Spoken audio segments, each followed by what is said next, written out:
And good afternoon, everyone. This is Kilo Charlie 9 Victor Kilo Victor, and this is the Friday afternoon QSO-VLOG network. If you have a radio you want to check out, give us a shout. We are recording now live till 5, and then we'll post it up on YouTube so you can come by later and do a call letter search for KC9VKV, and that will take you to our QSO-VLOG page, where we're now featuring about 850 or so QSO-VLOG air checks. Also this afternoon, we're running 4 Internet SDR receivers monitoring Rochester, New York, Atlanta, Georgia, Arlington, Virginia, and Milford, Pennsylvania, trying to get a better copy on our 100-watt friends. Now, the audio from these 4 SDR receivers comes up on a 6-position rotary selector. Also on this selector is our local receiver audio. And today, our local receiver is running 2 large 10-foot vertical magnetic loop antennas, one aimed to north and south, the other east and west.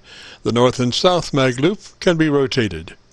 They are selected by a 3-position rotary selector. Position 3 of this selector is a co-phase option that many times is 3 to 4 dB hotter than mag loop 1 or 2 by themselves. We do use a lot of rotary selectors in our shack, mainly because there's nothing faster to check and compare multiple signals. Also today, for the first time, we're running 2 separate transmit and receive radios.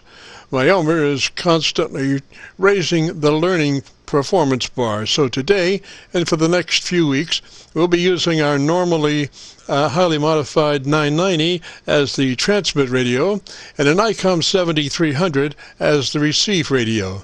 The idea being that the 7300 has a lot newer receiver technology.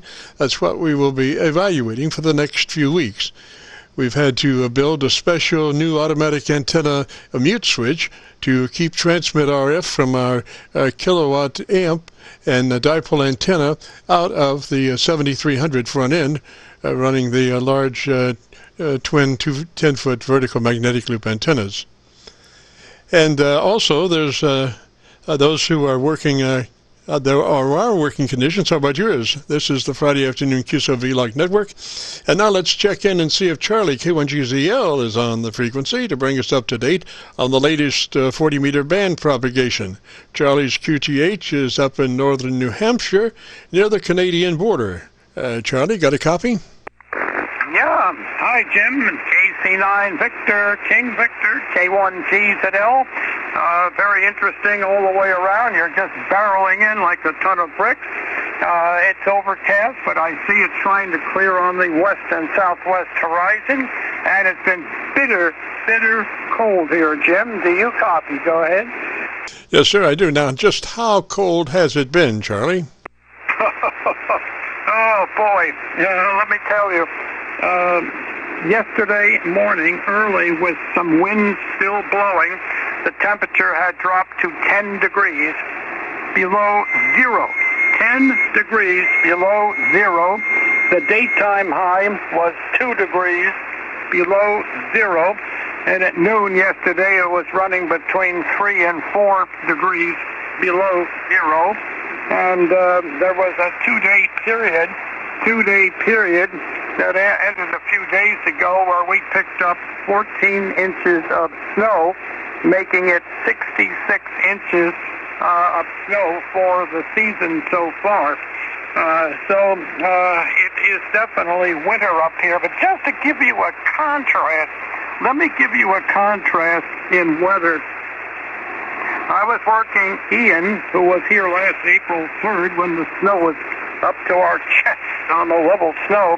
I was talking to VK3 Mexico, Ontario, yesterday, actually this morning here on 40 meters on 7150, and he told me how utterly hot it's been down there in Australia, and let me give you a few seconds playback of how hot it was in Australia. The conditions were not that good this morning. We had a lot of sporadic E, and we also had a magnetic situation There were pictures on the Weather Channel of tremendous northern lights in Finland this morning that were taken last night. So conditions weren't as good, but I recorded his comment on his temperature. Here it is. I just give a noise that everyone else is coming through well. Yeah, 106 Fahrenheit here today. 106 Fahrenheit. Really hot day. Still very, very hot. I'm not going to stay in here. It's just the radio room is about the hottest place in the house. Okay, Jim, so that'll give you an idea what it was like in Australia. KC9VKV, K1GZL. Roger, 106 degrees. Now that that's a little hot there. That's like well, I won't say what that's like, but I'm sure they all feel that way down there when it gets to be 106. Roger, Charlie. Oh yeah. In fact, it was a day or so ago. I think the whole country of Australia averaged 107 degrees Fahrenheit, and that broke records. I'm not sure if it broke permanent records or records on that date. I'm not sure, but they've been going through a horrible situation. But you're doing very well today yourself. Out there, that's like, well, I won't say what that's like, but I'm sure they all feel that way down there when it gets to be 106, Roger, Charlie. Oh, boy, you better believe it, Jim. Go ahead. Roger. Well, Charlie, you keep it in the road down there and are up there, actually. You're about, you're 4 miles from the Canadian border, is that right? Exactly. 21,000 feet to the west and northwest of me is the Quebec border of Canada. So you've got to be getting into Canada. For Pete's sake, I could throw a stone almost from here into Quebec. Northern New Hampshire is sort of, Vermont digs into northern New Hampshire. And, of course, the very northeast tip of Vermont, which they call the Northeast Kingdom, that's only 2.5 miles directly west of me. And then if you go northwest of me, you're still 4 air miles. You're in Quebec. So to get over there to the customs station, it's not direct exactly. Going east to west, it's getting a little difficult to go from the here to there, but they say up here. The north-south roads are more direct up and north and south, but you get a problem up here near the Quebec border where going from east to west, you zigzag up and down and back and forth. Oh boy, it's really something, Jim, but it's beautiful country. I love it, but I was afraid I was going to freeze up yesterday. Oh boy, it had me scared. It was cold. Go ahead. AYA. Station stand by just a moment. Charlie, gosh, you live on a mountain. You are on a mountain right there. What is the name of that mountain? Ben Young Hill. That is the name of the hill here. Of course, they have hills all over the place, but we're up at 2,030 feet, or about 617 meters above sea level. The valley floor is 1,000 feet lower. You get down to downtown Colebrook on Main Street. You're at 1,013 feet, so you're halfway to sea level. And just that climb up another 1,000 feet, makes a world of difference in what type of weather you're going to get. For I'll tell you, the reason on that is upsloping orographic lift is when the moisture coming in, say, like from the west and northwest. On the Canadian side, the land is much lower, and they get less snow. But once, like over in Sherbrooke, Quebec, that's 37 air miles northwest of it, or about 55 kilometers northwest of us. They're only 485 feet above sea level at the airport there. And that moisture comes along and hits these hills. It gets forced uphill, and if the air is saturated, it squeezes it out. So there's a terrific difference. And even from the south-southwest, down in Colebrook, 10 road miles and 9 air miles, you're coming up 1,000 feet, and believe it or not, that squeezes the heck out of the clouds, and it snows, Jim. Roger, Charlie. Roger. Well, I've seen your antenna farm, your antenna beam, 3-element beam coming down off the slope, and that's just a beautiful sight to behold. And obviously today it's working quite well because I'm copying you at almost 15 over my local noise level. So great signal, Charlie. Let me say threes to you. Thanks for checking in, and we'll be looking for you next Friday, Roger. Roger, Jim. A pleasure always. And Mike, if you're listening in Pittsburgh, I'll be on in about 2 minutes, plus or minus 150. On the clearest spot I can get. Okay, Jim, thank you so much. My voice just decided to go out here hard. KC9VKV, K1GZL, we are clear. And no major snows in sight until after Christmas, nothing. So we have a quiet period. And boy, on Christmas, it's going to be nice and warm. It may get way up to the upper 20s Fahrenheit. Yikes! Isn't that nice? 73, Jim. Roger, Charlie, 3-zip that way. And hopefully you're correct about no new bad weather coming in before Christmas anyway. This is KC9VKV and the QSO-VLOG network. If you have a radio that you want to check out or need some assistance in setting up, give me a shout. This is KC9VKV listening.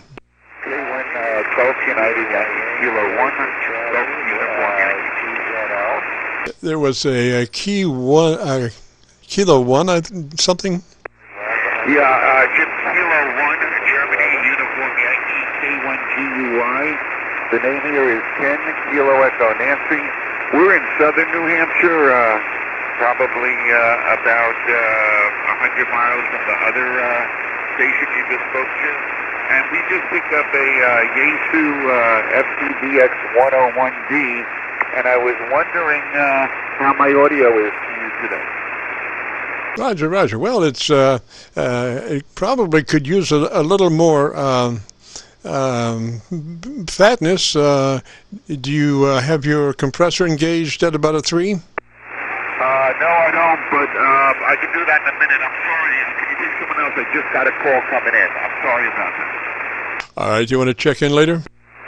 Yes, we'll check in later. Thank you.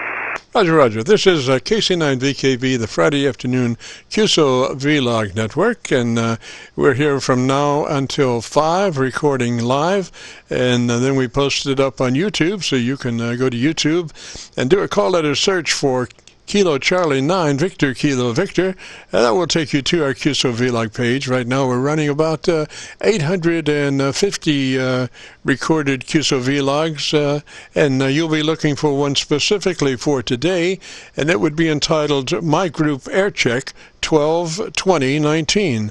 My Group Aircheck 12-2019. This is KC9VKV.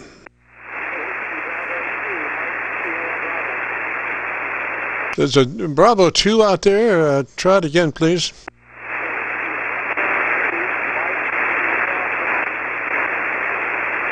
Roger, I'm sorry, you're just under my noise level. Maybe later this afternoon, band conditions may change and your signal may come up. If my signal comes up to you, it could be that your signal to me comes up, and so try again. But right now you are under my noise level. This is KC9VKV listening.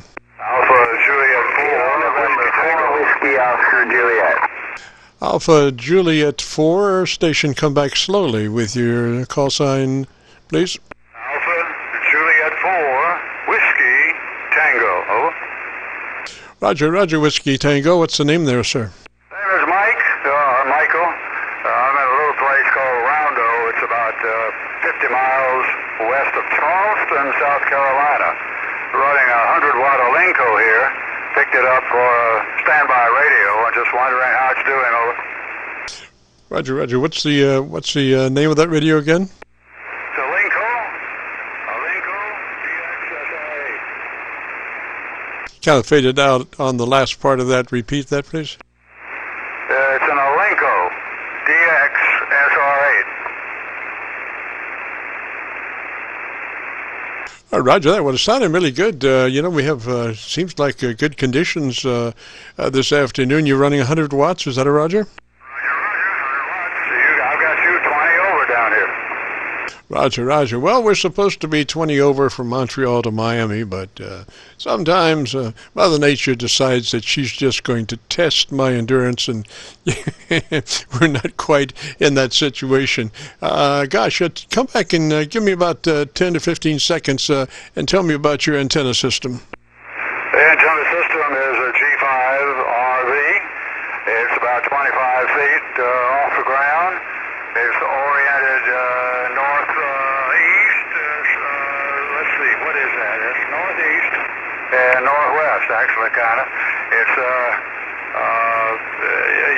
antenna. It's matched by ladder line, and it works fairly well for me. Roger. Well, gosh, I don't think there's anything that you need, sir. I think you have it all going together.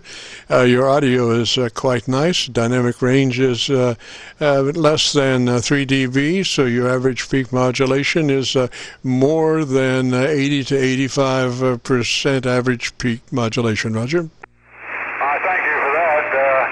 Like I say, I got this for a standby radio. I might push it into the first line if it sounds that good. Roger, I would say your dynamic range is somewhere around 2.5 to 2 dB. So you might be pushing your ALC just a tad now. But I don't know if I would change that. Just as long as you're not in the red, it sounds good, Roger. Thank you, sir. I appreciate that. I'll let you get on with somebody else. Thanks so much. AJ4WT 73. Roger, Roger, Mike 3 Z-Wave, sir. Thanks for checking in. If you get a chance, check back in next Friday. Always love to hear South Carolina in there. This is KC9VKV and the QSO-VLOG network. From now until 5, we record live. If you have a radio you want to check out, give us a shout. We're going to record it, and then we'll post it up on YouTube in the next couple of days. So you can go to YouTube and do a call letter search for Kilo Charlie 9, Victor Kilo Victor, and that will take you to our QSO-VLOG page, and today you'll be looking for my group Aircheck 122019. This is KC9VKV listening. Kilo Bravo 1 Zulu. There's a Kilo Bravo 1 Zulu, is that a Roger? That is a Roger. What's the name, sir? The handle here is 10. Over to you. All right, you just popped up and then popped down. You went down into my noise level. What's your location, sir? Old Saybrook, Connecticut. Connecticut, I copy. And what radio are you running? I'm running an ICOM 7300. 7300, Roger, Roger. I can give you some quick notes. I don't have that good a copy on you to be able to, to work you as such, but let me just give you some quick notes for that 7300. To fatten it up, engage your compressor at a 3, engage the compressor at a 3, come up on your ALC meter, and with mic gain in hand, adjust your ALC reading to mid-scale to 2/3 by way of your mic gain control. Roger? Roger. I just turned the compression on, and I'm running a 3, and my ALC is actually a little bit over that, even though the mic gain is only 30%. Over to you. Well, are you, just so long as you stay out of the red, Roger? Okay. Let me back it off just a little bit.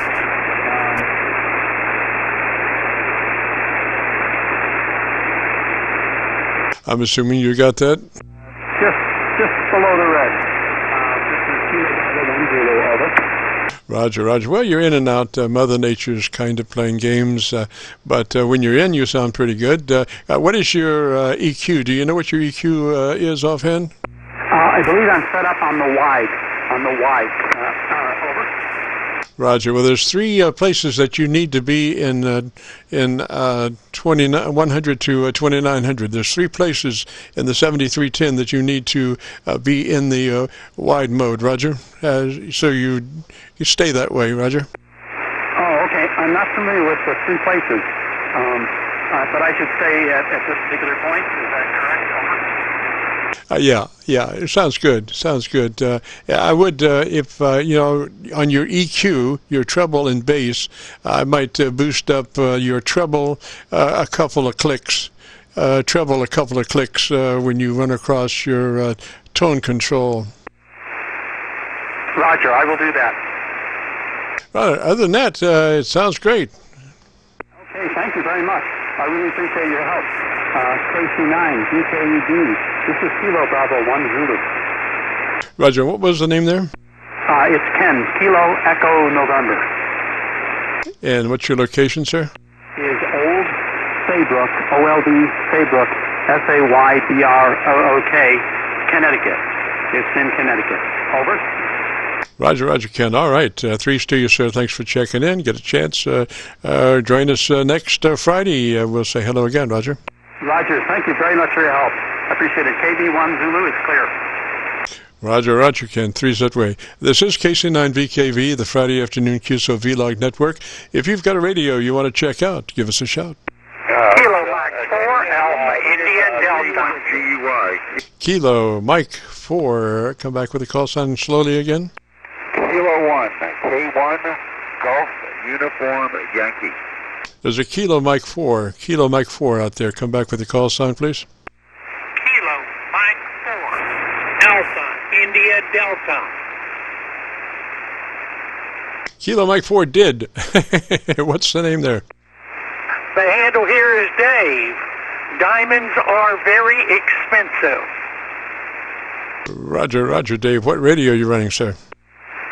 I'm on an FT102, and I have talked to you before. I have changed from my MD1 mic, and I have a Heil PR781G on it right now, and I was wondering how it sounded. Sounds pretty good. Now, I would suggest maybe just a click or two on the bottom end addition. Just two more, two more clicks of bottom end EQ. Can you do that? I have to pull the radio out of where it is and turn it up on its side. The control for that is underneath. It's not an easy thing to do. Roger. Okay, then just come 2 inches closer to your mic, to your radio. Just work your mic 2 inches closer than where you were. Yeah, Roger on that. Yeah, I have a pop shield in front of my mic. It's made me back off of the mic on my other radio. I normally run this mic on a FTDX 1200. Roger. Yeah. Well, proximity effect works backwards too. The proximity effect on the microphone is the closer you work it, the more bass buildup you have. So in lieu of cranking in 2 clicks of bottom end EQ, just to work your radio a couple of inches, work your microphone a couple of inches closer, Roger. Yeah, Roger on that. All right, there. I just got up on it, so you should be getting more bass than you had before. I did move the pop shield away from it, so it could have changed it a little. Yeah, you don't want to move that pop filter. Your foam windscreen, is that what you're saying? I have it's called a pop shield. It's a round, I'm going to say 5-inch shield that goes in front of my microphone. To keep me from getting anything on it. It works the same as a windscreen. Roger. Well, I do prefer the foam windscreens because they, it's impossible to get in back of them. A lollipop, you can get up underneath it, but it's just a personal preference that I have of using foam windscreens, Roger. Yeah, Roger on that. Yeah, I understand that. And this is not the mic that I'm going to normally use on this radio. I have an MD1 that I normally use. And actually, you helped me set it up. I have turned the bass up for that mic. But like I said, I just swapped over. I wanted your opinion on the way this sounded, and I do appreciate it because I've listened to you enough. I value your opinion. Roger. Now you might want to reconsult your ALC. Might want to reconsult your ALC. You might be just a little hot now that you're working a little closer. So just take your mic gain and readjust your ALC from mid-scale to 2/3 operation. Roger? Yeah, Roger on that. Yeah, okay. I took my mic gain down just a little bit. Yeah, Roger. Sounds nice now. You're cooking with gas now, Roger. Yeah, Roger on that. Yeah, I bought this radio because I have friends of mine that have them, and I liked the way they sounded on the air. So I had the opportunity to purchase one that was in museum quality condition. I got it restored, and I've had it on the air since April of this year. Roger. I do really like the foam windscreens. They just take out so much. I can still hear a little trash in there, way down, but I can still hear it. And you wouldn't have that if you had a foam windscreen. So if you get a chance and you want to do an experiment, if you're passing by your local music store, run in and grab yourself a foam windscreen. I think they're like $5 or so, and just try that out. I think you'd really like it, Roger. Yeah, Roger on that. All I have to do is remember where I have my spare when here in the shack and see if it'll fit this mic, because I have a foam windscreen on my MD100. Yeah, I think one size pretty much fits all, one way or the other, Roger. Yeah, Roger on that. All right. Well, I'll get it rounded up and slide it over, and we'll go from there, and I thank you.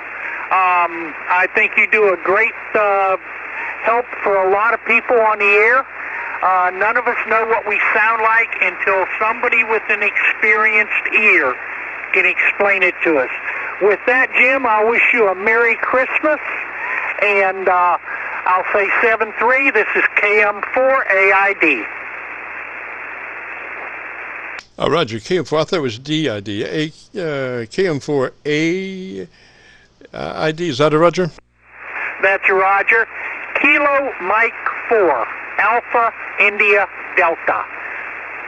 Thank you, Dave. I appreciate that. And 3's to you, sir. Sounding good. This is KC9VKV, and today, for the first time, we're running two separate transmit and receive radios.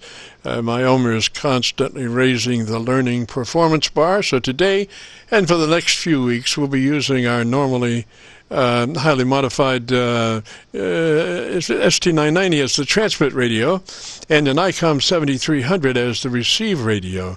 The idea being that the 7300 has a lot newer receive technology, and that's what we will be evaluating for the next few weeks.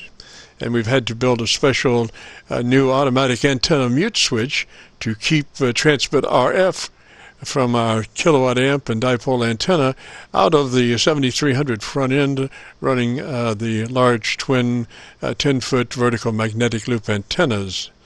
So it's interesting that we are now running those two radios. I think we've got the 7300 kind of peaked out as far as RF gain and all that stuff, because we run a very light RF front end on our receivers, so we don't have a lot of AGC compression to modify the signal. We want to capture the signal as perfect as possible, and then post it up on YouTube so folks can come by YouTube and do a call letter search of Kilo Charlie 9 Victor Kilo Victor, and that will take them to our QSO-VLOG page. We're running about 850 Airchecks at the moment. You'll be looking for one called My Group Aircheck 12/20/19. My Group Aircheck 12/20/19, today's date. This is KC9VKV listening.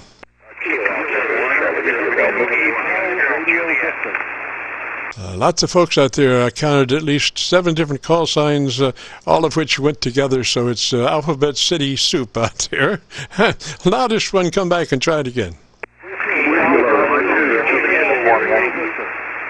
WB2JSY. Now, there was somebody that was lagging there that finally made it through, but SY was the last part of the call sign? Juliet India Delta. Was there a call sign ending in SY? Yes, this is Whiskey Bravo 2, Juliet Sierra Yankee, WB2JSY out of New York. JSY, Roger. What's the name there, sir? Name here is Tom Tango Oscar Mike. Tom Tango Oscar Mike, located in Long Island, New York, and I'm using an ICOM 7610. Just got back into ham radio after about 50 years. A lot of us do that. And I'm just setting up the radio for the first time today. So back to you, Jim. Appreciate anything you can give me. Roger, Tom. Now, are you fairly familiar with your 7610? No, Jim, not at all.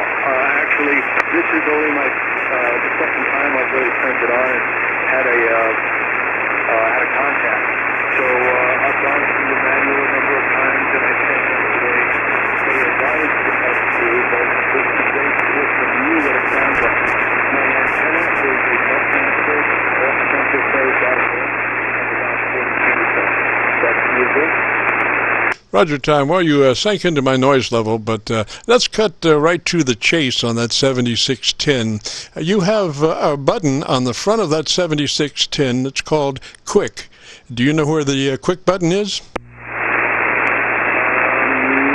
Can you say that again, please? I missed it. A quick or a quick button? Oh, a quick.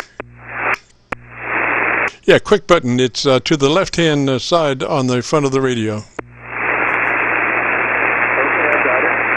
Okay, push that button, push Quick, and then you'll come up to Drive. Do you see Drive now? I do. I just clicked on it. Okay, now what is the drive level at the moment? It's not giving me a number. Is there a special way to do that? Well, I guess you would click on Drive. If nobody's been there, it should be at 50. It should be at 50%. Roger?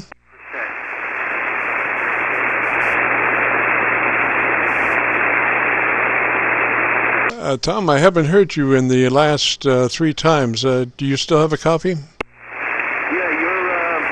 you're 5-9 plus over here.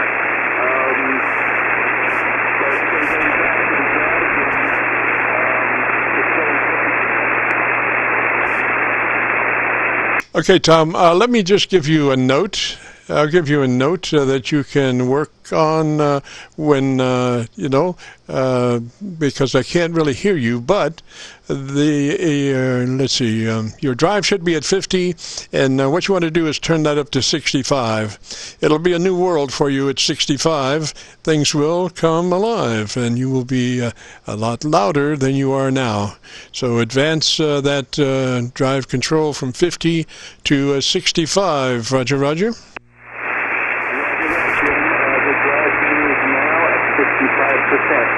Sound any better? That's you? Yes, I can hear you. That makes a difference there. The thing you want to do, though, is make sure that you stay on axis to your microphone, because 65 will try to keep you at the same level all the time. And if you turn your head and lose access to your microphone and lose your articulation, it will pull whatever there is up to 100% or so, and so if you don't have any articulation, you sound very, very muffly. So just stay on axis to your microphone, Roger.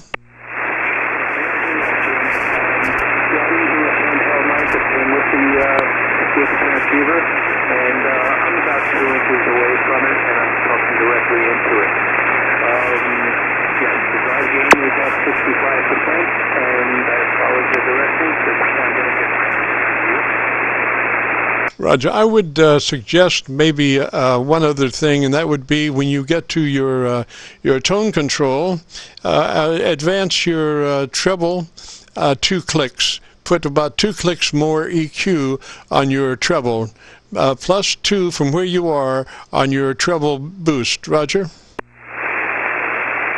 that. I'll have to look into the menu to find the treble controller. I'll take care of that later on.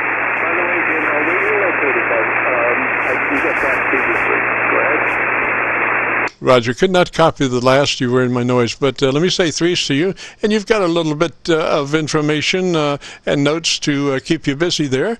And after that, if you get a chance to check in next Friday, give me a shout next Friday and we'll compare notes. Roger? Roger that, Jim. I didn't get your location. Where are you located? It's KC9VKV, Victor Kilo Victor. Is that correct? Where are you located? Wow, I got you 4 dB above my noise level, that transmission. We are centrally located just across the river from Louisville, Kentucky. We're on the Indiana side of the mighty Ohio River, right at Louisville. Roger? Roger that. I've been down there to Louisville for conferences a number of times. Beautiful, beautiful area. Jim, thank you for all your help, and hopefully we'll be talking again next Friday. This is Whiskey Bravo 2, Juliet Sierra Yankee. Roger, Tom. 3's that way, sir, and we'll catch you later. This is KC9VKV and the QSO-VLOG Friday Afternoon Network. If you've got a radio you want to check out, give me a shout. Joplin, Missouri. Joplin, Missouri. Come back with a call sign again. Yes, it's Kilo 0, November Tango. Kilo 0, November Tango. What's the name? Name's Bob Baker, Ocean Baker. Roger, Bob. And what radio are you running today, sir?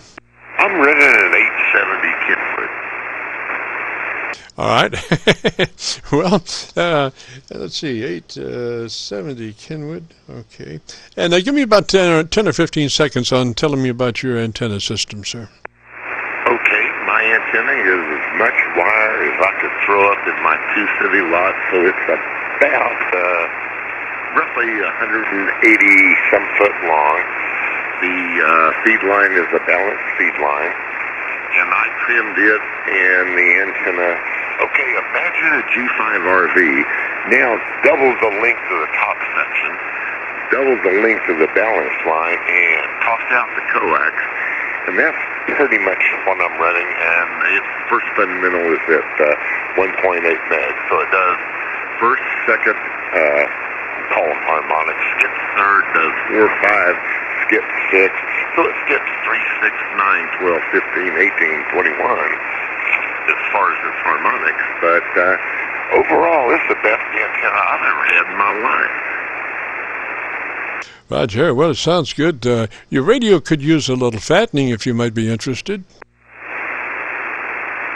Oh, we can fatten it up a little bit. See, most people don't listen down that low. We'll give it another notch of fattening. Okay, check, 1, 2. That's going down to approximately 100, and I'll fatten it even more. And actually, that's really cutting off at about 30 to 40 hertz. And I don't know there's a whole bunch in the voice down there, but I normally chop the lows at 200 because most people ain't listening down there. But for those that are, that's 100, and I bet you'll find the 100 a little fatter. Over. Roger, well, we're talking dynamic range, not so much EQ, but dynamic range. You look to be about 5 dB dynamic range, and we would want to shorten that to about 3 dB and bring your average percent of peak modulation up to around 80 to 85%. And it starts with a token amount of compression, about a 3 out of 10, a 30 out of 100, just a bare minimum of compression. Nobody will ever hear it, but it does begin the fattening process. Roger? Don't make me go into bathroom number 3 and drag out all my rat junk. Okay, I'll just go see what's inside the radio here. Okay, let's see. Okay, ALC is about half scale, so we're hitting it hard enough. Now, there is a That's way too hot, in my opinion. I'll pull it back a little bit. That's about 8 dB of compression right there. What's your opinion? I'm looking for, does it have a numerical escutcheon on the potentiometer aspect? In other words, can you insert a 3 out of 10 or a 30 out of 100? Well, it's probably easy. Yes, it's got little notches with numbers on the thing, but I give it to you by the clock, okay? There's 9 o'clock, 9 o'clock, 10 o'clock, 10 o'clock. There's 11 o'clock, 11 o'clock. There's 12 o'clock, and I know that's way too hot on compression. Yeah, take it back to about 10 o'clock. Okay, check 1, 2. That would be about right there. All right, now take a look at your ALC meter, and with mic gain in hand, adjust your mic gain to where your ALC meter is running mid-scale to 2/3. Well, actually, on this one, it's, believe it or not, you're going to laugh, carrier level is what actually does that when you got the speech processor turned on. And now I'm popping the ALC up half scale. All right, tell me the best thing you like about your radio in about 10 seconds. The receiver. How quick it is to adjust the low cut and the high cut. I flat like the receiver. That's the best thing I like about it. All right, I'm hearing you breathing a little bit, so maybe you want to take that compression down to 930. And just for grins, I'm going to watch it on the dial here. And we're going to go to 930. According to the little LED graph thingamajigger, that's about 6 or 8 dB of compression right there. Yeah, I don't want to hear it. You know, I just want it to do its thing. And when I hear it, I know there's too much there. So that's why I usually recommend a 3. It's, if you figure the thing is from 0 to 10, 3 is just the beginning of it. And that's what I'm looking for, just about maybe 5 dB of compression. So something that I'm not going to hear suck up between words, you know? Oh, yeah, I got you. Now, I noticed you were talking to an earlier gentleman.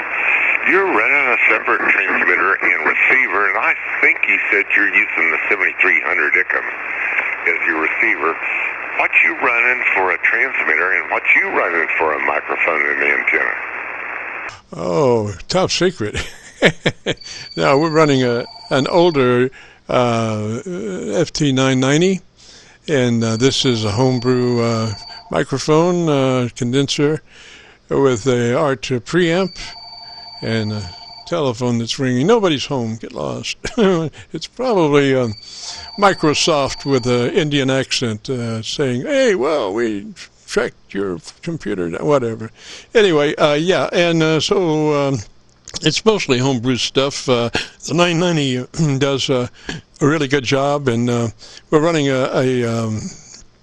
two large 10-foot magnetic loop antennas for the 7300 receive, and we're transmitting on a dipole. Roger. Okay, I got you. Now tell me a little bit more about your magnetic loop receive antennas. Roughly what diameter are they? How far are they off the ground, and are they vertical where you can spin them in direction, or are they horizontal parallel to the ground? Well, they're magnetic loops, vertical magnetic loops. They're 10 foot in diameter. The first one is about 3 foot off the ground, running a rotor, and the second one is about 15 feet off the ground. It's fixed, and the first one is directional north and south. The second one is east and west. And it comes in on a 3-position rotary switch where we can bring one up or the other up, or it has a co-phase condition that we put two together, and usually many times come up with a 3 to 4 dB hotter signal than either one of those loops by themselves. Okay, now for another question. How do you tune those loops on the various bands? I don't. I only use 7188, and since they're in the receive mode, I can't use any fancy thing inside here. They're manual tuned capacitors. So they have little dog houses that they're inside to keep them out of the weather, with a little PVC 8-inch piece of pipe coming out through the doghouse with a T on the end of it, and I take my analyzer out to each one and set the I have a breakaway right before it gets into the harness to come in, and I break it away and bring it over to next to the antenna, not too close, because magnetic loop antennas are very, very ticklish to conditions around them, and so that's why I'm using an 8-inch piece of PVC to get to the capacitor, because if you get closer, your body starts to change the resonance. But anyway, the breakaway, and you bring I've been using garbage cans for tables, and so I put a garbage can upside down around the one I'm working on, put the analyzer on it, get it hooked up, and then do the old tune method, just tune the T there, and you can magnetic loop antennas are tremendously high Q, and they're very selective frequency-wise, with just a very narrow strip of space that they're actually resonant on, and very high Q. So I would say maybe a 50 kc bandwidth, and then it's just astronomical on either side of the dip, Roger. Oh yeah, I got you. And therefore you pretty much run 7188, so you don't go up to 7290 or something. You're pretty much here all the time, and you've got the thing optimized. Oh yeah. It wants to see 7188 after it's tuned, Well, I mean, you can tune it wherever you want, but it wants to be there for whatever you're doing, because if you go out of band, or not out of band, but if you change the frequency and your loops are tuned for one frequency and you go somewhere else, you're going to suffer a major loss of resonance and Q and signal strength. Very high Q system. Roger. And now, we did a lot of testing on those 10-foot mag loops in the beginning as far as transmit antennas, and you're talking about tremendous voltages around the capacitor. We were running a kilowatt, and I built a special capacitor to run the kilowatt. I was in my Kroger, and I picked up a medium can of red gold tomatoes, and I went on a little bit further, and I got me a small can of cut green beans. Come home and ate the tomatoes and put the green beans in a thing for the wife to work on, and took the cans out and put holes in either end of the cans, put wires on it. And then I had the silicone placemat, or actually it's a trivet or something, but I cut that up into strips just as wide as the little can was, wrapped it around the little can, and slid it inside the big can with the silicone to hold it in place and also insulate it. And you're talking, for a kilowatt, you're probably talking about 35 kVA energy at the tips of those mag loops, easy at a kilowatt. And I think the arc over is about an inch or so. And these cans, the little can fit inside the big can about with an inch of clearance, and then I used that silicone to wrap around the can, which further insulated the can. And first time I took it out, hooked it up, and I was at 8 megahertz. And I say, whoa, I'm going for 7188. So about 5 minutes later, I arrived at 7188. And they worked really well. I could run about a 50-50 duty cycle for an hour and a half with only a very slight warming. Roger? Yeah, I think one of these transmit antennas, believe it or not, it was over 6 miles. And I used 3/4-inch copper tubing, and said, man, that's terrible. I get it, this is about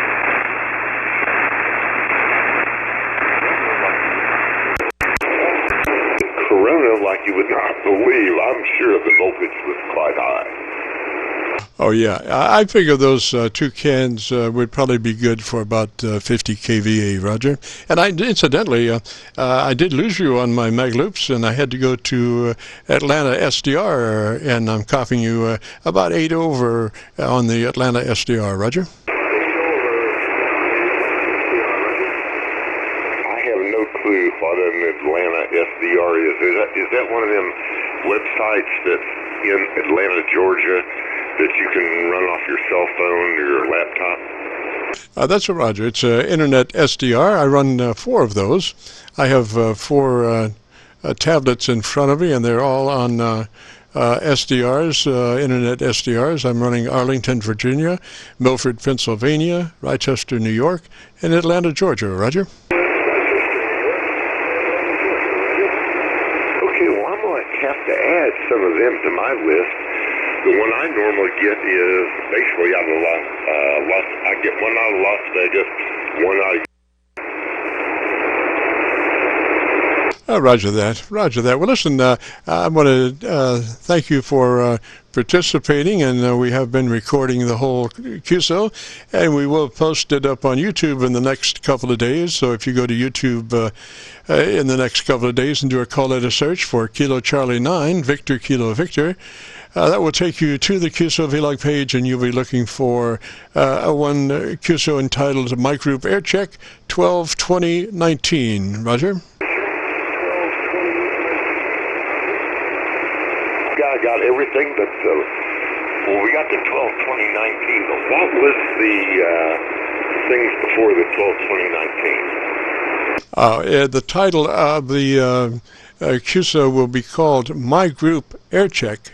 My Group Aircheck 12-2019. Roger. My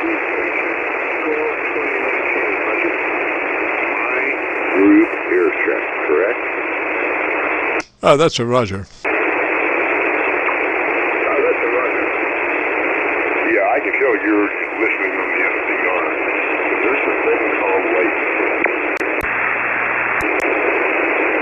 latency. Yes. Latency is a bit of a bother, but it's better than nothing, Roger.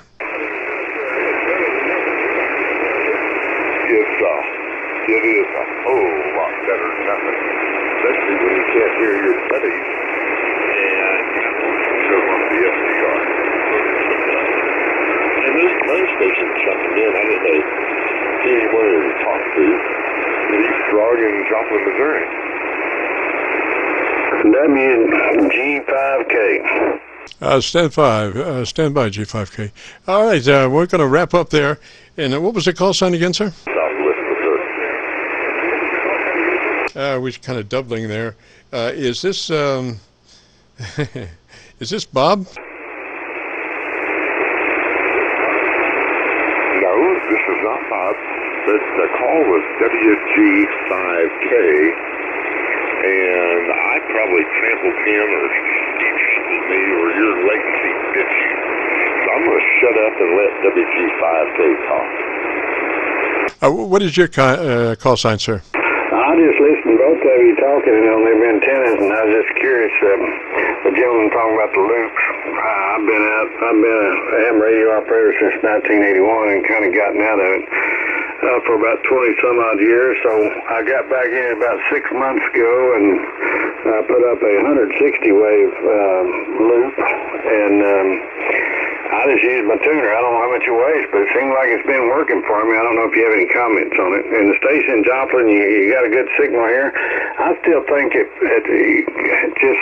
sound like it's almost wanting a backfeed or something if it's just a tad turned down. But it sounds good, but it's just got a little bit of a tone to it. Maybe just tweak it just a tad down and you're probably perfect. But when you're talking, it sounds really good. Sir, this is a controlled net. If you would stand by, please.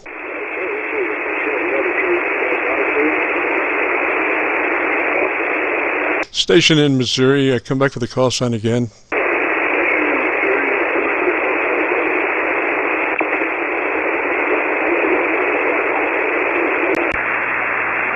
I guess Missouri's faded out.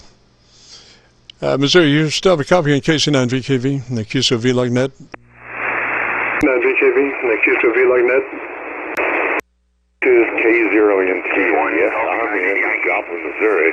I just backed off because there were some other stations that probably wanted to talk to you. Roger, well, it's Control Net, and I'm talking to you for the moment. I just wanted to verify your call sign. Could you give me your call sign again, please? Kilo 0 November Tango. Kilo 0 November Tango. Roger, Roger. The name is Bob. Roger, Roger.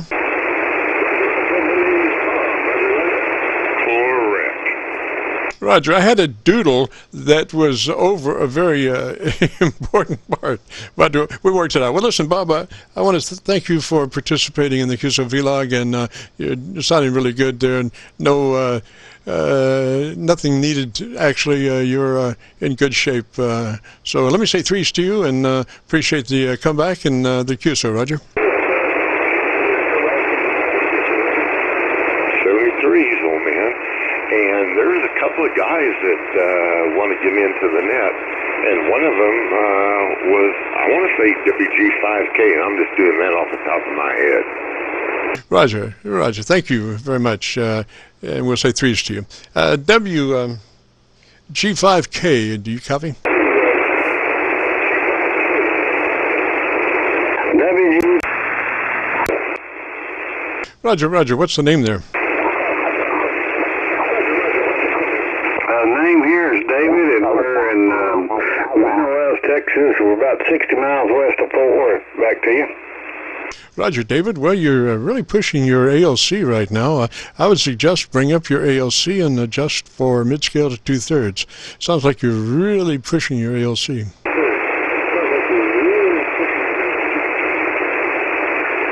we'll drop it back here a little bit. Maybe that'll help it out a little. Yes, sir. We're coming down off the moon now. Yeah, I'd suggest running that ALC at mid-scale to 2/3. So, you're not really forcing much, but when you run mid-scale to 2/3, increase your dynamic range by, actually you're decreasing your dynamic range and you're getting fatter. If you're running mid-scale to 2/3, your normal modulation, peak modulation is somewhere around, average peak modulation is somewhere around 80-85% at mid-scale to 2/3.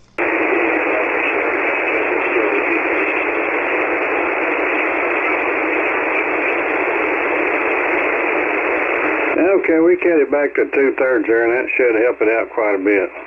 Oh, much. Yeah, I think audio has to breathe. And when you get up against the wall, there's no place to go. There's no dynamics at all. Then it's just right in your face, and it doesn't sound warm, And that's, I think, a warm audio is really important. And in order to have that, you have to have it breathe. It has to have some dynamic range. I think, but average speech has about 10 dB dynamic range, and if you want a little bit fatter than that on your HF radio, so I found that 3 dB is the ideal position to have your audio, and then that, like I say, would be about 80 to 85% of average peak modulation. Oh, okay. And you said dB, 3 dB. 3 dB, is that what you're saying? Yes, sir. In other words, if you were to put a VU meter on a PA system and somebody's talking into the microphone without any processing, they would be probably at about a 10 dB dynamic range. With no processing, the average voice is about 10 dB dynamic range. And dynamic range is the difference between the loudest part of your speech and the weakest part. So, unprocessed is about 10 dB. So if you were to transmit 10 dB, it would be probably about 30% of average peak modulation, which is not real good in today's situation with all the noise and whatnot. So we want to fatten that up and go from 10 dB dynamic range to a 3 dB dynamic range, and go from 30% average peak modulation to 80 to 85% average peak modulation. Roger?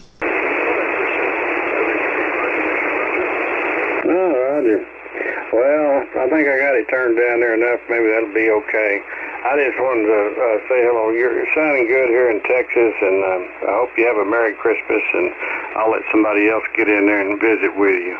And take care, WG5K. Roger, Roger, and I think the audio is, to my taste, is a lot warmer now. And we are recording from 3:30 till 5, so we have been recording. And if you would like to hear the difference between the then and the now, if you go to YouTube and do a call letter search for Kilo Charlie 9 Victor Kilo Victor, that will take you to our QSO-VLOG page. And on that page, you'll be looking for one specific QSO entitled My Group Aircheck 12/2019. My Group Aircheck 12/2019, which is today's date. And then you can listen to your audio and see the beginning and the end, or the after. Roger? Okay, could you repeat that call for me one more time? The call is Kilo Charlie 9 Victor Kilo Victor. Repeat, Kilo Charlie 9 Victor Kilo Victor. Roger? Okay, Kilo Charlie 9 Victor Kilo Victor. I got it. Now look at that. That sounds interesting. I'm sure there's some others out there wanting to get with you, so I won't tie it up anymore. 73's Kilo Charlie 9 Victor Kilo Victor. This is WG5K. Roger, Roger, David, 3's that way, sir, and you have a really good day. And you're sounding great from Texas. Just beautiful. You were about 10 over the noise level of Atlanta, Georgia SDR. We did lose you on our local mag loops, but we did pick you up about 10 over the noise level of Atlanta on their SDR. So 3's to you, David, and we'll catch you later. This is KC9VKV and the Friday afternoon QSO-VLOG network. If you've got a radio you want to check out, give us a shout.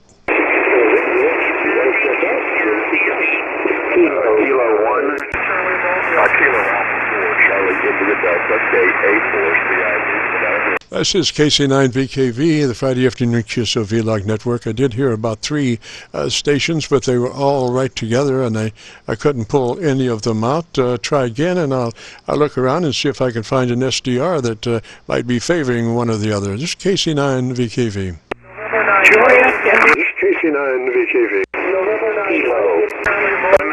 Alpha 4, Charlie India Delta. Charlie India Delta. Charlie India Delta station, come back slowly phonetically with your call sign. Kilo Delta 2, Oscar Juliet, Quebec. Kilo 1, Germany, United Yankee. Germany United Yankee, gosh, I was giving somebody else to go, but they didn't go, so come ahead. Come back with your call sign again, Germany.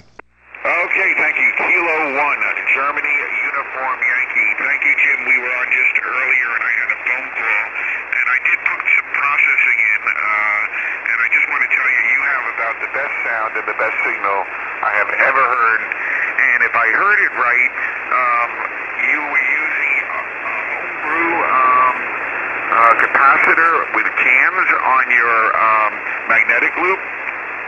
Yes. Well, when we were experimenting with the mag loops in the transmit mode, we did build a couple of capacitors out of tin cans. We used the medium-sized red gold tomatoes can as the big can, and a can of normal-sized cut green beans as the little can. The little can was about an inch in diameter around the big can. They would fit in the big can, and then we put silicone a mat placement wrapped around the little can to further enhance the insulation and the KVA, extend the KVA. So we probably had about a 50 KVA tune capacitor out of those tin cans, Roger. Roger, that is really creative, brilliant, and I got to tell you, it's definitely working for you. And I was surprised that one's facing south and one east-west, and when you phase them, you actually get more gain in, I guess, all directions. That's unbelievable. Not necessarily all directions. This is sometimes is, sometimes isn't. You pays your money and takes your chances. But when you get to a larger size mag loop, it loses its defined radiation patterns. It no longer actually responds as one smaller one might. So it's not necessarily that directional as such.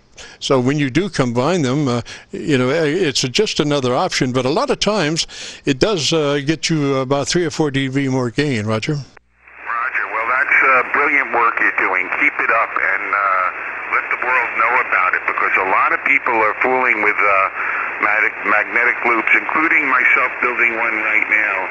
I have the same interest.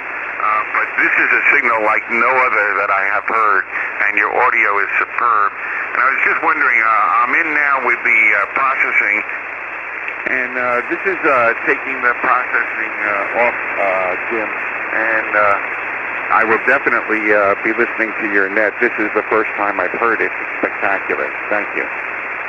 Roger. I would put your processing back on and let me hear it. Okay, this is the processing back on. What I was trying to do is get rid of some of my low end, because I naturally have kind of a low voice. This is really it, I guess. And my net in the morning, the 7163 group, which we'd love to have you visit from 5 a.m. Eastern time until 7:30. They always say I have too much bass, and I am running the new FTDX 101D with a hand mic. I have 2 other mics I can hook up, but I want others to participate today, and I'll see you next week for sure. Roger, before you go, I would love to hear a couple of clicks more bottom end. I would like to get you in a position that you could net control and QSO with the same EQ, so you wouldn't have to go back and forth. And I've achieved that before. You just need a little more bottom end to help you, and it's not going to take away from your ability to contest or control net, Roger. Okay, here we go, Jim. I just got rid of some of the, I just added some of the bass back. Is that any better? Yes, sir. That's a lot better, because you just had no bottom end. It was all mid-range and top, and did not sound as warm as it could. But I still want you to be able to command as far as cutting audio for contest or net control, Roger. Roger. So you think this is a good spot to be right now? Oh, excellent. I think that's a neat place to be right there. You could do both. Okay, I know I don't sound as good as you, but thank you so much. You're doing great. And I just went to your YouTube stuff, and I'm really, it's terrific what you've done there. And I'll definitely see you next week, but I know there's a lot of other people calling you, and I don't want to hang up their time and give them a chance before you close up. So thanks again, and have a Merry Christmas. We'll see you next week. Day 1, Golf Uniform Yankee. Roger, your average percent of peak modulation is between 2.5 and 3 dB, which is excellent. And if you do go to YouTube in the next couple of days and do a call letter search for Kilo Charlie 9 Victor Kilo Victor, we have been recording, so you can hear the difference when you added that little bottom end, and you'll be looking, for KC9VKV on the YouTube search, or YouTube with a KC9VKV search, and that will be our QSO-VLOG page, and you'll be looking for a QSO entitled My Group Aircheck 12/20/19. My Group Aircheck, today's date, 12/20/19. Roger? Roger. Yep, I've been listening to you tell others. Thanks so much, Jim, for everything. Really appreciate it. Roger. 3's that way, sir, and you have a real good afternoon, great weekend. This is KC9, and it will take us a couple of days to get that uploaded to YouTube. This is KC9VKV, the QSO-VLOG network. If you've got a radio you want to check out, give me a shout. Kilowatt, Whiskey 4, Charlie Queen. There's a Whiskey 4 out there. Whiskey 4, come back with a call sign. Good afternoon. Kilowatt, Whiskey 4, Charlie Queen, KW4CQ in Virginia. Roger, and what's the name there? Oh, very sorry, Bob. and you're 20 over 9 here in Richmond. Roger, Bob, and what's your location? I'm sorry, it's Richmond, Virginia. Roger, and what radio are you running? Right. It's a ANON 200D by Apache Labs, something we acquired very recently, and we're just getting it hooked up with a microphone. The audio may be a little bit too harsh. What say you? You say it's a non-D, is that Roger? 200D. It's an older model. Roger that. Roger that. Well, come back and give me about 10 seconds or 15 and tell me about your antenna system. Okay, very good. Didn't get your name, but we'll catch it next time right now. The antenna is an off-center fed dipole up about 60 feet. We're running about 80 watts, 80 watts, and the radio is the ANON 200D running about full power, I suppose. It's rated at 100 watts, but I have the amplifier turned off. I just hooked up a microphone to it to see how it will modulate. I got some work to do on it, obviously. Roger, Roger. Well, it looks really good. You're about 8 dB over my noise level, and the microphone EQ basically sounds good. I would suggest that you get a foam windscreen for it when you can. Drop by your local music store and catch you a foam windscreen for it, which will take care of any transients and plosives and stuff. Roger? Roger, we do have a foam ball on it right now. We use one normally. I'm probably talking a little bit too close, and I have the mic gain up too high. Let me back off here just a little bit here. 1, 2, 1, 2. That might help a little bit. Was that an improvement? Well, you're doing pretty well. You had things pretty well under control, but that foam windscreen isn't doing quite as good as it could. There are better windscreens that will just totally eliminate any transients. Roger, I mean that's what I'm using right now. I'm touching my microphone. Roger. Roger that. What's the name again, please? Name here is Jim, Juliet India Mike, and this is KC9VKV and the QSO-VLOG network, and we are located just across the Ohio River from Louisville, Kentucky. We're on the Indiana side of the Ohio River, right at Louisville. Oh, you're booming in here, Jim. Very nice copy, and thank you for the report. We'll play around with this tonight into the dummy load and make some local recordings and see what we're putting out on the air. 73, Steve. Merry Christmas and Happy New Year. Thanks for the report. KC9VKV, KW4CQ. Roger, Bob. And I frankly liked the way you were, pretty much the way you came in before you pulled back. I think you pulled back too far, Roger. Okay, we cranked it up a little bit higher there, but another 2 that might improve it. Yeah, I think that's got it.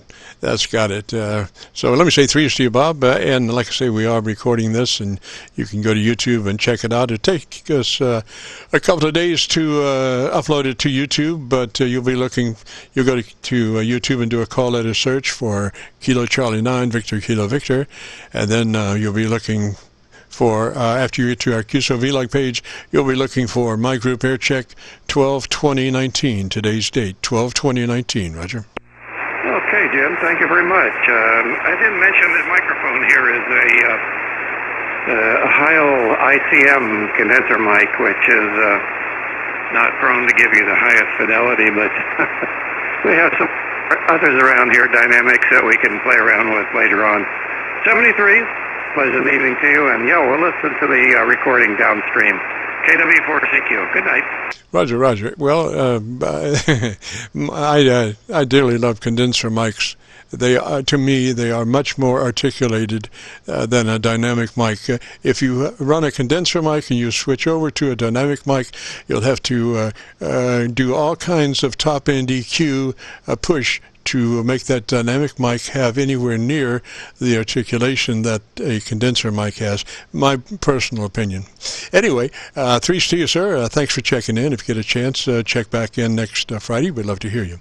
This is Kilo Charlie 9, Victor Kilo Victor, the QSO-VLOG network. We've got about 15 minutes to go. We go till 5, recording live. So if you have a radio you want to check out, give us a shout. KC9VKV. Alpha 4, Charlie, India, Delta, Savannah, Georgia. Alpha 4, somebody in Georgia. Who is that? Kilo Alpha 4, Charlie, India, Delta. Kilo Alpha 4, Charlie, India, Delta, KA4CID. We are near Savannah, Georgia, and my name is Mark, Mike Alpha Romeo Kilo. Beautiful signal, Mark. It looks to be about 12 dB over my local noise level. Roger. Well, thank you. I appreciate that. This is the we spoke before a few weeks ago, and I've done some work to this Yaesu FT450 since we last talked, and we probably got more that we can do than we can handle today, but I'm using an RE20 microphone, and Jim, I have picked up a Symmetrix 528E voice processor. So I'm feeding the RE20 into the voice processor, and then I'm feeding a mic level signal out of the back of the voice processor into the front of the Yaesu FT450. And you're probably familiar from your broadcast days with that voice processor, but they got about 16 knobs on it. But it certainly gives you a lot to work with, and maybe sometimes when we've got a little bit more time, we'll really fine-tune it. But I would like to know that just the way I have it set up right now is not causing any real problems. No, it sounds pretty good. I would crank in about 3 dB more top-end EQ, about 3 clicks more top-end EQ. Roger? Okay, on this one, let's see, the high EQ is 6.8 kilohertz, so let's boost it up here. It's actually right at 0 right now, so the pot is straight up and down at 12 o'clock. So, okay, we've turned it over to the 3 o'clock position right now on the high-end EQ. Hello, test 1, 2, 3, 4, 5. All right, now consult your ALC. I think you might be just a tad warm going into your ALC. So with mic gain in hand, go to your ALC meter and just speak normally, naturally, not like you're setting a level or anything, just a normal speech level, and adjust the mic gain to where your ALC is running mid-scale to 2/3. Okay, we'll do that. I think maybe we need to add a little bit more gain. Hello, test 1, 2, 3. Hello. I'm not sure that's going to work or not.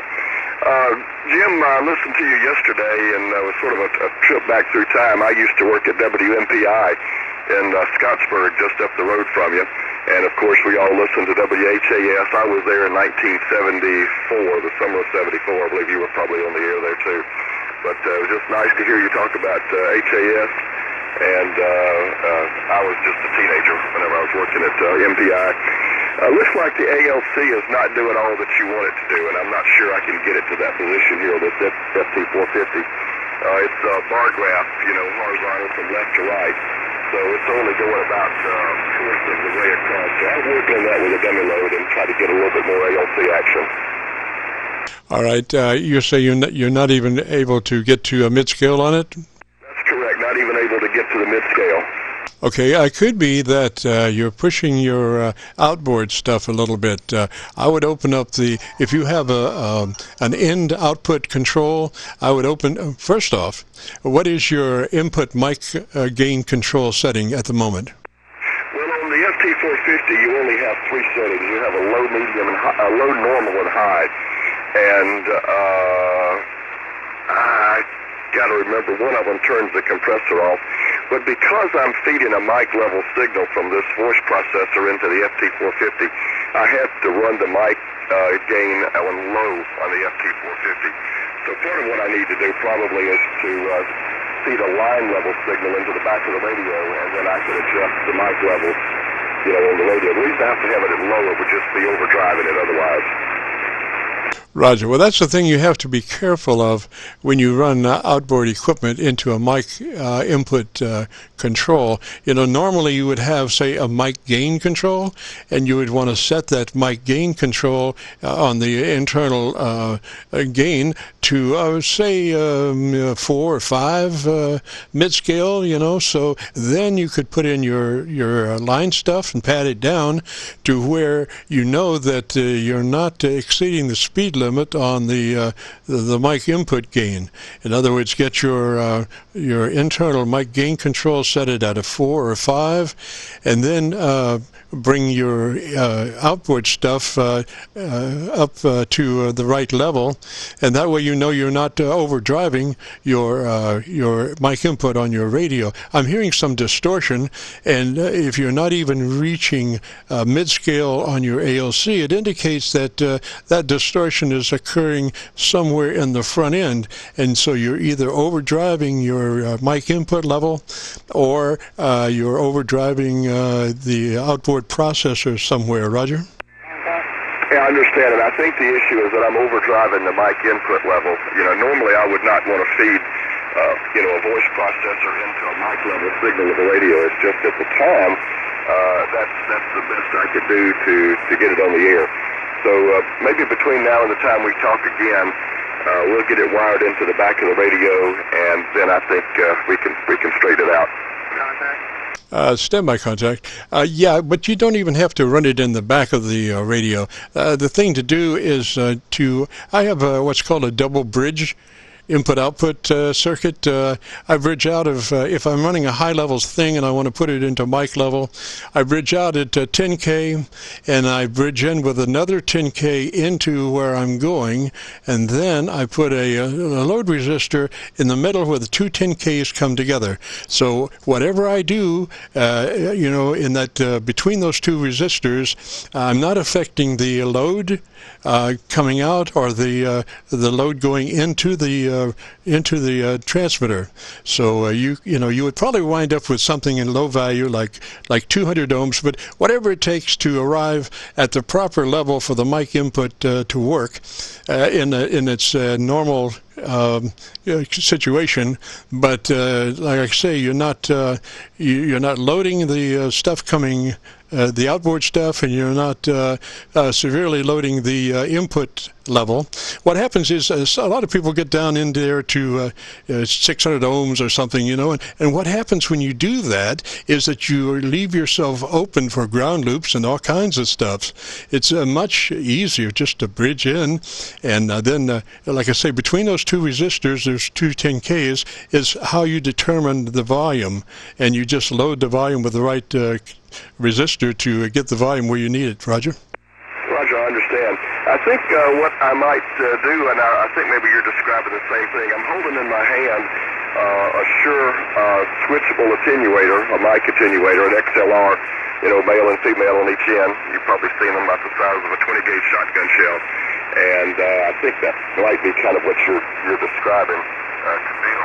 If it is, then I might put this in there. I mostly operate AM, and that was sort of the reason for wanting to have this outboard voice processor to really tweak, the EQ when I'm on the air with AM. So I know that there's some other people waiting, and Jim, I'd love to talk radio with you. And we had some fond memories of being up in southern Indiana and listening to WHAS. I still hear them down here a lot of times, so I listen to AM a lot. And one of the engineers up there at one of the UHF TV stations was Harry Fawbush. I don't know if that name rings a bell or not. That would have been the mid-'70s. But I was at the little 3,000-watt FM station up the road in Scottsburg, and you could really just barely hear us down in Louisville. But I surely do appreciate your help, and I'll listen to your broadcast to the recording whenever you get it up in a few days. Just a quick contact. Roger. Go ahead, quick contact. Yeah, Kilo 4 Mike Golf November. Your station, I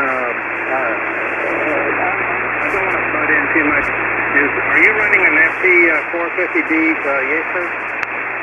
Are you talking to me, sir? FT450. This is an FT450 Delta, and it's a cheap Behringer mic, and we're looking at roughly 600 ohms, and I'm going into the front panel over at Main Charlotte. Roger, Charlie. Yeah, we've got the same radio, and yours sounds very good.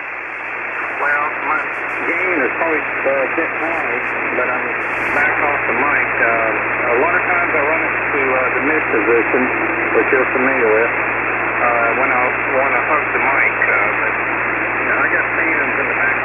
If I run it like it is now, and I got a fan over my head, it's too much for the mic. You sound really hot on your audio to me, and that's not too bad. You guys have fun. This is KC9VKV and the QSO-VLOG net. We've got to move along, folks. Kilo Papa Juliet. Goodbye. 84 Mike Golf November. Kilo 6 Kilo Juliet. This is Kilo Charlie 9 Victor Kilo Victor, the QSO-VLOG network, moving towards 5, which time we turn into pumpkins. So if there's anybody that wants to get a check on their radio real quick, come ahead. This is KC9VKV. Whiskey, whiskey, 1 whiskey, whiskey. Whiskey, whiskey, 1. Wow, that's a lot of whiskey. Whiskey, whiskey, 1. Whiskey, is that a Roger? Whiskey, whiskey, 1 whiskey, whiskey. 4 W's there, Jim. Name's Woody. We're located out here in New Hampshire. Roger, Roger, Woody. Wow, nice signal there. How much power are you running there, sir? We're running 1,500 watts, and the antenna is a 4/4 stack of monoband Yankees. Just doing you an excellent job. Just beautiful. You're about 15 over on my local mag loops, Roger. Oh, using the mag loops. Excellent. That's quite the difficult thing to get to work right. Roger, we're running two 10-foot mag loops. One is mounted low, about 3 feet on a rotor, and the second one is mounted about 15 feet off the ground. One's oriented north and south, the other east and west. Like I say, they are 10-foot diameter mag loops, and they come in on a 3-position rotary switch, and position 1 and 2 are for the separate mag loops, and then we have a third position, which is a co-phase position that we can put them together, and a lot of times we'll get 4 dB hotter gain when they're combined. Interesting. And what's the maximum power you're running into those, Jim? I'm not actually transmitting on those. We went through a whole test of transmitting and comparing signals between the dipole and the loops at 600-700 miles, and unfortunately the loops were consistently outperformed by the dipole. So we are using a dipole as the radiator, but we are using the 2 loops as receive antennas, and they are exceptional for that. Outstanding. Yes, it is. It's quite the mystery as to why the loops are so superior for receive. A lot of the theory doesn't totally explain it, but it's something that I've been looking at playing with. And anyway, I don't want to tie it up. You sound great, and nice big signal. 20 over S9 in New Hampshire. Roger, Roger. Do you know Charlie K1GZL up that way? He's up in the northern part, almost up into Canada. Yes, he's my early warning, distant warning station up there. He usually helps me get our QSO-VLOG network off and running at about 3:30. Roger. Oh, cool. Yeah. I don't think he's ever lost for words. He's got a pretty nice setup with those quads there, and sometimes we hear him in the morning. I'm usually on the 7163 net first thing in the morning. Okay. Thanks for the info, Jim. Keep up the good work. Sounds great. And let you carry on. Best wishes. Hey, have a great Christmas from WW1WW. Roger, sir. Roger Woody. And we are using for the first time two radios. We're using our normal ST990, older ST990 for transmit, and we're using 7300 for our receiver, trying to check out some new technology in the receiver area. Roger. Oh, very good. Yeah, this is a IC7800 here with a biodynamic M99 broadcast mic. No equalization, just straight in. Wow, no EQ. Beautiful. Just absolutely perfect. You got it going on, man. Okay, take care, Jim. Have fun. Roger, Roger. And incidentally, we have been recording since 3:30. If you would like to hear that beautiful sound, if you go to YouTube and do a call letter search for Kilo Charlie 9, Victor Kilo Victor, that will take you to our QSO-VLOG page. And on that page, you'll be looking for an entity called My Group Aircheck 12/2019. My Group Aircheck 12/2019, today's date. Roger. Great. Thanks, Jim. Hey, great service for everybody out there trying to get their radios to sound decent. You take care. Have a good one. Roger, Roger. 3-0, Woody. Have a great weekend. And it will take us just a couple of days to get that up to YouTube, so be aware of that. Anyway, this is KC9VKV, and wow, I think we're going to cut out on time today. We've been a pumpkin now for some 45 seconds. It's not really becoming, so I think we're going to jump out of here. We want to thank everybody for participating in the QSO-VLOG network this afternoon. We've enjoyed it so much, and hopefully everybody can find their way back to this frequency next Friday, and we'll do it all again. So between now and then, 3s to all, and we'll catch you later. This is KC9VKV, clear.